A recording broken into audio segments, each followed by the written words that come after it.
বেশ কয়েকদিন ধরে জল্পনা চলছিল বিহারের মতো পশ্চিমবঙ্গেও হতে পারে এসআইআর। সম্প্রতি নির্বাচন কমিশনের ওয়েবসাইটেও 2002 সালের পশ্চিমবঙ্গের ভোটার তালিকা আপলোড করা হয়েছে। বাংলায় বিএলওদের প্রশিক্ষণ দেওয়া হয়েছে।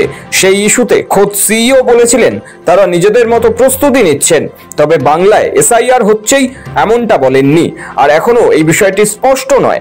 এই বিষয়টি নিয়ে মুখ্য নির্বাচনী আধিকারিকের অফিস জানিয়েছে এটা আদালতের ব্যাপার। এই নিয়ে সিইও কিছু জানেন না, কিছু বলার নেই।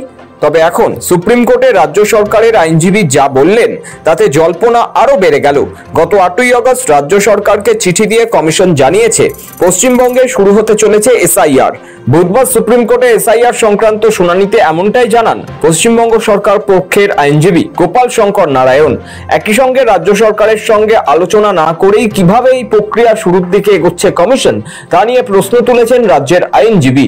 মামলার শুনানিতে বিচারপতি সূর্যকান্ত বলেন পশ্চিমবঙ্গে এখনো এসআইআর শুরু হয়নি, তবে কমিশনের তরফে পাঠানো চিঠির প্রসঙ্গ তুলে রাজ্যের আইনজীবী বলেন পশ্চিমবঙ্গেও কোনো আলোচনা ছাড়াই শুরু হতে পারে নিবিড় সমীক্ষা।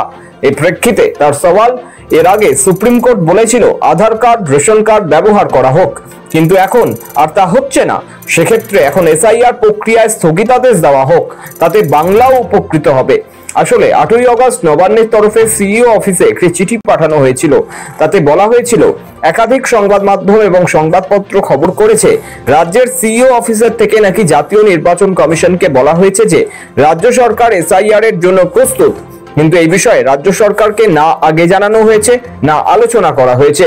নবান্নের তরফে সিইও অফিসকে বিষয়টি নিয়ে অবস্থান স্পষ্ট করার কথা জানানো হয়েছিল। সে সময় নবান্নর পাল্টা চিঠি দিয়েছিল সিইও অফিসও। নবান্নকে তারা লিখেছিল বিহারের এসআইআর এর সময় প্যারা 10-এর সব রাজ্যে এসআইআর হবে উল্লেখ করে তার জন্য প্রস্তুত থাকতে বলা হয়েছিল, তাই প্রস্তুতি নেওয়া শুরু হয়েছে। এসবের মাঝেই তবে এখন সুপ্রিম কোর্টে রাজ্য সরকারের আইনজীবী যা বললেন তাতে জল্পনা আরো বেড়ে গেল। ব্যুরো রিপোর্ট, সময় কলকাতা।